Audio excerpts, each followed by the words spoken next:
নমস্কার, আমার পাকশালাতে আপনাদের সবাইকে স্বাগত। আশা করি আপনারা সবাই ভালো আছেন।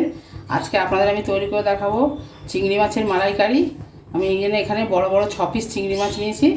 এবার এটাতে আমি নুন হলুদ মাখিয়ে রেখে দেবো।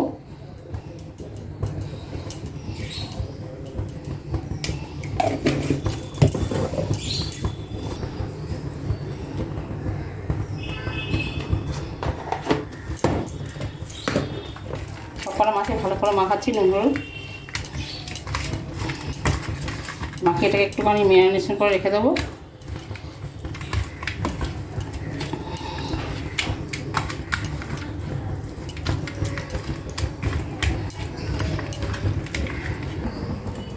কড়াটা গরম হয়ে গেছে, এর মধ্যে আমি অল্প করে সাদা তেল দিচ্ছি।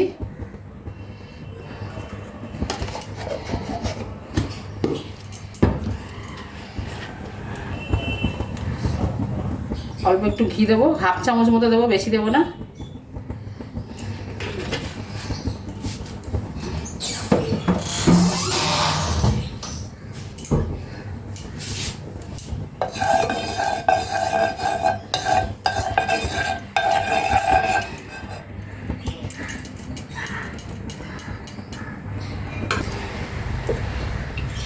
তেলটা গরম হয়ে গেছে, এর মধ্যে আমি একটা ছোটো সাইজের পেঁয়াজ কেটে দিয়ে দিচ্ছি, কুচনো করা পেঁয়াজ।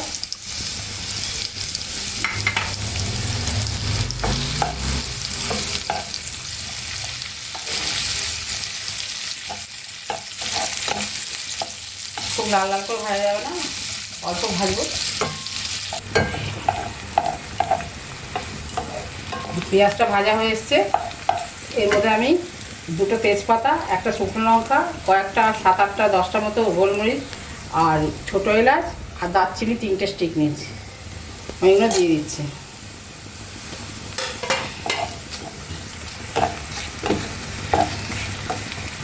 রান্না করার মাঝখানে দেবেন, তাহলে গন্ধটা বেশ ভালো থাকবে। প্রথমে দিয়ে দিলে গন্ধটা উড়ে যায়। পেঁয়াজটা বেশি লাল লাল করে ভাজা যাবে না। এবার আমি এর মধ্যে পেঁয়াজ বাটা দিয়ে দিচ্ছি। একটা পেঁয়াজ দিয়েছিলাম, এটাকে বেটে দিয়েছি।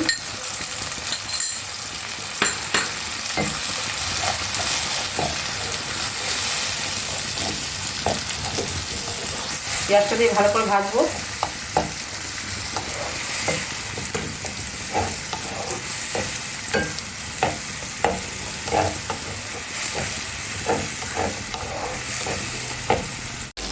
হ্যাঁ, আমি একটা অন্য ফ্রাইং প্যান নিয়েছি, ওটার মধ্যে অল্প একটু সর্ষে তেল দিয়ে আমি চিংড়ি মাছগুলোকে হালকা করে ভেজে নিচ্ছি। খুবই হালকা করে ভাজবো, আপনারা চাইলে কাঁচাও দিতে পারেন। হ্যাঁ, আমি তুলে দিচ্ছি। জাস্ট 2 মিনিটের মতো ভেজেছি আমি, বেশি ভাজা যাবে না, তাহলে শক্ত হয়ে যাবে।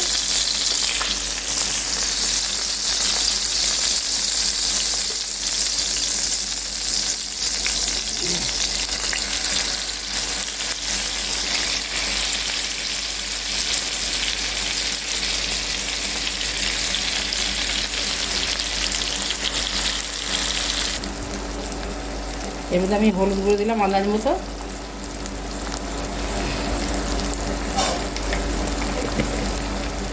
আমি আস্তে আস্তে সব মশলাগুলো মেশাচ্ছি, আমি একবারে দিচ্ছি না।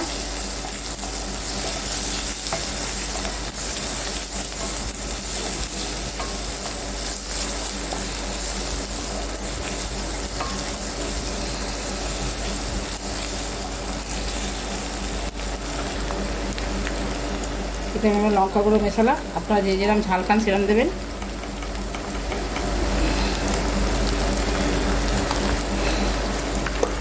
একদম ছোটো চামচের মানে 1 চামচ, একদমই ছোটো চামচের 1 চামচ দিলাম।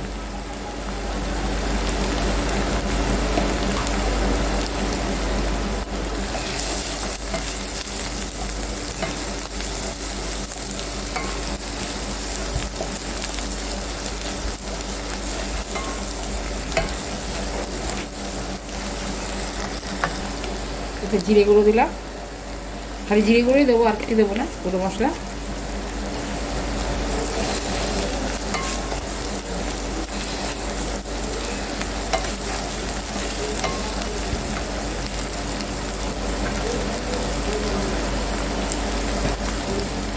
এবার এতে ফ্যাটানো টক দই দিয়ে দেবো।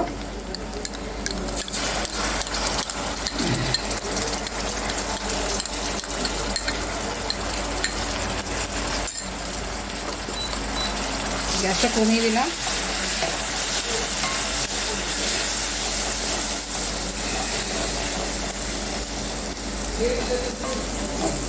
দইটা একদমই কেটে যাবে।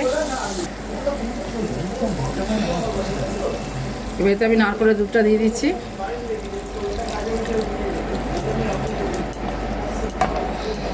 এর মতো নুন দিয়ে দিলাম।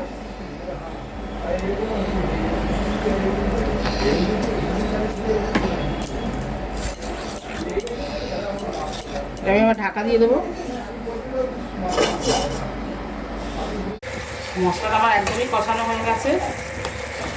এবার আমি এর মধ্যে ভেজে রাখা মাছগুলো দিয়ে দিচ্ছি।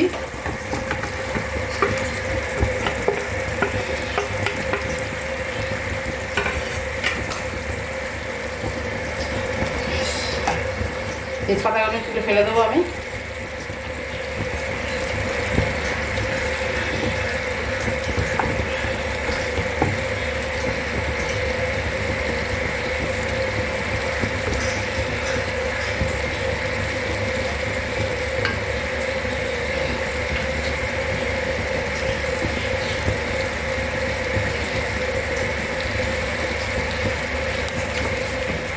মশলাটা একদমই কষা হয়ে গেছে।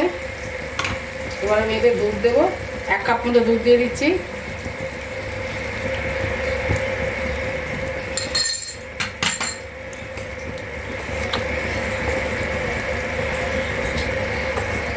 এবার আমি গ্যাসের ফ্লেমটা কমিয়ে দিয়ে তারপর ঢাকা দিয়ে দেবো।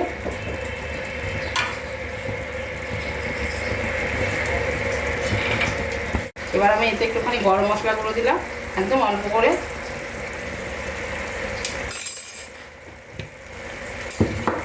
আর 1 চামচ মতো ঘি দেবো।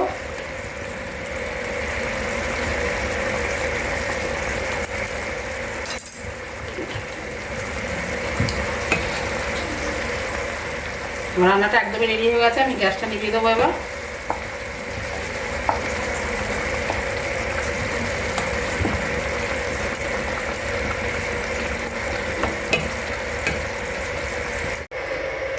চিংড়ি মাছের মালাইকারিটা একদমই রান্না হয়ে গেছে। খুবই সুঘ্রাণ বেরিয়েছে, দেখতেও খুবই সুন্দর হয়েছে। আশা করি আপনাদের ভালো লাগবে। যদি ভালো লাগে লাইক দেবেন। রান্নাটা কেমন লাগলো কমেন্টসের মাধ্যমে জানাবেন। আর আমার চ্যানেলটা সাবস্ক্রাইব করবেন। যদি আপনারা ফেসবুক থেকে দেখেন তাহলে ফলো করবেন। যদি আপনারা ইউটিউব থেকে দেখেন তাহলে সাবস্ক্রাইব করবেন। আপনারা সবাই ভালো থাকবেন, সুস্থ থাকবেন। ফিরে আসবো অন্য কোনো রেসিপি নিয়ে। নমস্কার।